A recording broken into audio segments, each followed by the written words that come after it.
All right, welcome to our explainer. Today we are diving into something that is absolutely critical for any new parent, what you should never feed your baby during that first year.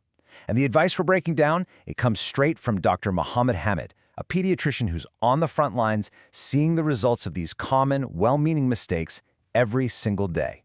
So let's get right into it. Wow, Dr. Hamed kicks things off with that really powerful thought. Think about that for a second.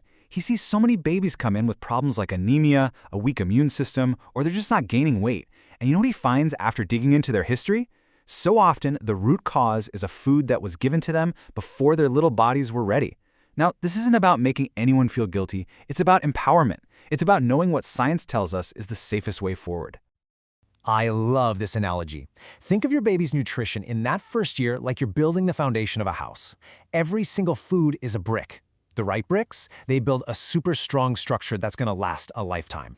But the wrong ones, even the ones given with the best intentions, based on old advice from family, can create these little cracks in the foundation that can lead to huge problems later on, like high blood pressure and diabetes. Okay, so let's start with the first set of those dangerous bricks, foods that look all natural and sweet and harmless, but actually pose a really serious risk to infants.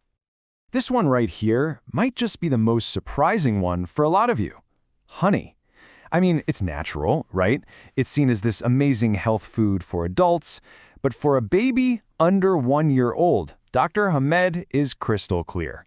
It is, without a doubt, the single most dangerous food you can introduce. And here is exactly why. Honey can carry these tiny, invisible spores of a bacteria. Now, in an adult's gut, our strong stomach acid just zaps them, no problem. But a baby's digestive system, it's still under construction. Their stomach acid just isn't strong enough yet. So those spores can actually start to grow and produce a toxin, leading to a really severe illness. The takeaway is simple and non-negotiable. Absolutely no honey, in any form, not baked into bread, not a drop in their milk, before their first birthday, period. Next on the list are sugar and juices. You know, giving a baby sugary things is about way more than just a risk of cavities. It's like you're training their taste buds. They start to develop a preference for that super intense sweetness, which can make them reject all the good stuff, the nutritious, savory foods down the line. And that can lead to a whole cascade of issues: poor nutrition, anemia, and even a weaker immune system. Now, I know what you might be thinking. Okay, but what about fresh squeezed juice? No added sugar, it's got to be fine. Well, not exactly. And this slide breaks it down perfectly. When you juice a fruit, you strip out all of that amazing fiber. What you're left with is basically a sugar bomb. It's just a concentrated shot of sugar that can really upset their little tummies and even cause diarrhea. Whole, mashed fruit, on the other hand, has all that fiber, which slows down sugar absorption and is just so much healthier. All right, let's move on to our second category. We need to talk about a huge misunderstanding when it comes to milk. And just to be super clear, we are not talking about breast milk or formula here. We're talking about other kinds of milk that people often give their babies way too soon. You see, cow's milk and buffalo's milk are incredible sources of nutrition for baby cows and baby buffaloes. For our human babies, the super high levels of protein and minerals are just too much for their immature kidneys to handle. It puts a huge strain on them. And even worse, these milks can actually irritate the lining of a baby's intestines, causing tiny, invisible trickles of bleeding day in and day out. And this right here perfectly shows the chain reaction that Dr. Hamed is talking about. It's like a domino effect.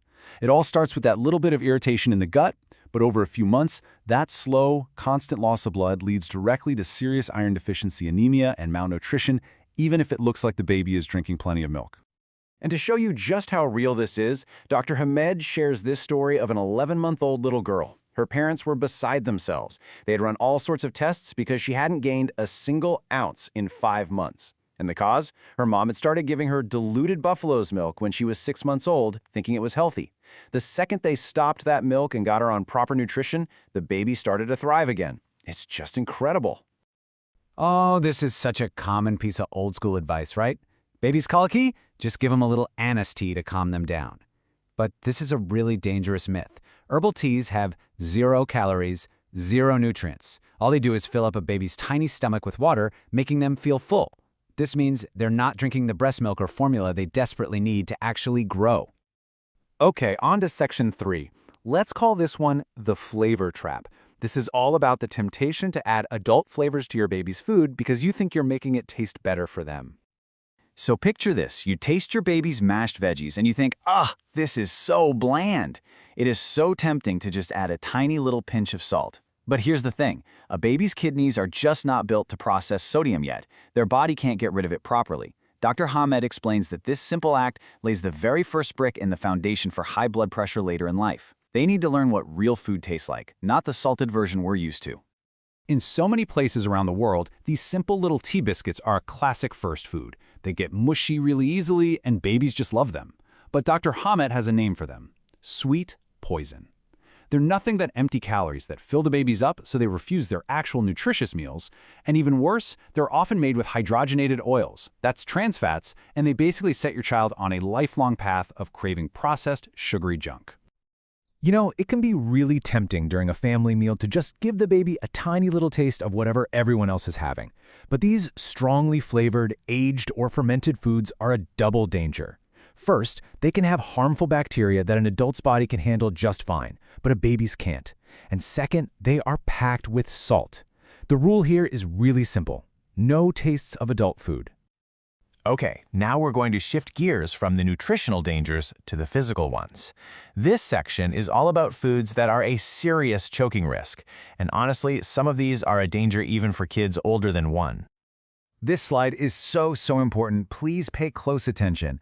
Whole nuts are a major hazard, but it's good to know that ground nuts are usually fine after 6 months. Popcorn seems light and fluffy, but its weird shape makes it incredibly easy to inhale. Grapes and cherry tomatoes, they absolutely have to be quartered. And thick stuff like peanut butter can literally form a plug in their airway. It always needs to be thinned out with a little water or breast milk.